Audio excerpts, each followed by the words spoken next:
Good evening friends, कैसे हैं आप। श्री राम कोचिंग सेंटर में आपका स्वागत है। एप्लीकेशन की सीरीज कंप्लीट करने के बाद अब एक अगला क्वेश्चन हम लेके आए हैं, जिसमें आपको एक विजुअल इनपुट दिया गया है।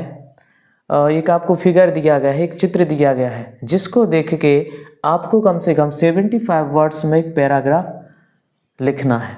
चलिए पहले हमें इस पे नज़र डालें, हमें क्या क्या दिख रहा है। हम पहले इस पे नज़र डालते हैं। सबसे पहले हमें यहाँ पे देखिए ये ट्रीज़ दिख रहे हैं, ठीक है। ये ट्रीज़, ये आपका रिवर है, ये आपका ट्री है, ये आपके माउंटेन्स है, ये माउंटेन है आपका। यहाँ से आपका सन है, सन सूरज, और ये भी आपका क्या है, ट्री है। तो ये सारी चीज़ें हमें समझ में आती हैं, और ये चीज़ें ही क्या है, पूरा का पूरा नेचर बनाती हैं। नेचर यानी प्रकृति बनाती हैं। पेड़ पौधे, सूरज, चंद्रमा, ये सब मिलके ना नेचर का निर्माण करते हैं।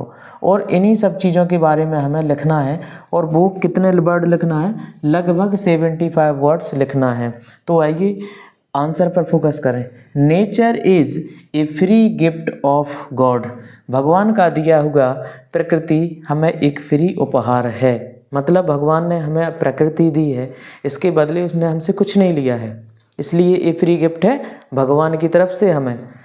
In the given picture nature shows it's beautiful sight. Site का मतलब होता है दृश्य। इस दिए हुए चित्र में प्रकृति अपने सुंदर दृश्य हमें दिखा रही है, ठीक है। वर्ड्स आर फ्लाइंग, पक्षी उड़ रहे हैं। यहाँ देखिए ये आपके वर्ड्स हैं, क्या है, वर्ड्स, ये आपके वर्ड्स हैं। तो वर्ड्स आर फ्लाइंग, पक्षी उड़ रहे हैं। सन इज शाइनिंग, सूरज चमक रहा है। Mountains are standing tall as if touching the sky. आसमान को छूते हुए लंबे लंबे पर्वत खड़े हुए हैं, ऊंचे पर्वत खड़े हुए हैं। ऐसे प्रतीत होते हैं मानो ये किसको टच कर रहे हो, आकाश को टच कर रहे हो। द रिवर इज फ्लोइंग, नदी बह रही है। रिवर इज फ्लोइंग का मतलब है नदी बह रही है।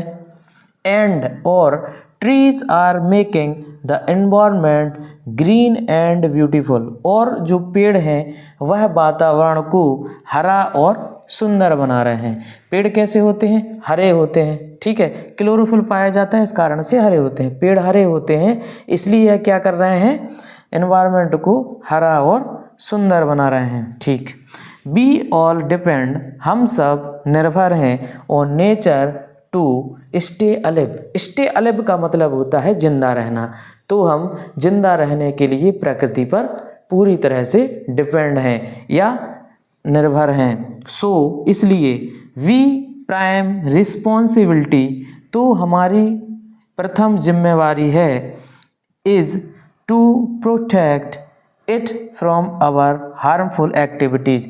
तो हमारी पहली प्राथमिकता बनती है कि हम इस प्रकृति को, इस नेचर को, हार्मफुल एक्टिविटीज़ का मतलब जैसे कई लोग पेड़ वगैरह काट रहे हैं, है ना, या फिर रिवर हो, पॉन्ड हो, इनमें ये गंदे कपड़े धोते हैं, या फिर एनिमल्स को उसमें नहलाते हैं। तो इनसे क्या होता है, प्रकृति गंदी होती है, और ये सब हार्मफुल एक्टिविटीज़ हैं। तो हमें क्या करना है, ये हमारी पहली ड्यूटी है कि हमें अपनी प्रकृति को इन हार्मफुल या बैड एक्टिविटी से बचाना है। It is nature only which makes the environment healthy, green and beautiful.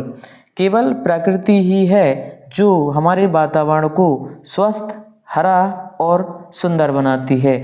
I hope ये विजुअल इनपुट जो हमें लगभग 25 वर्ड्स में लिखने को बोला गया था, हमने इनको बड़े ही सरल और सुचारू रूप से लिख दिया है। आशा करते हैं कि हमारे द्वारा जो आपको हिंदी ट्रांसलेट समझाया गया है वो काफ़ी हद तक समझ में आ गया होगा।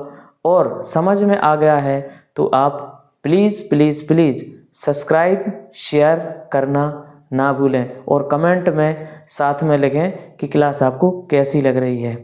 इसी वीडियो के साथ मिलेंगे एक और अगली क्लास में। तब तक के लिए इंतज़ार करिए, मिलते हैं अगले वीडियो में और अपना ख्याल रखें।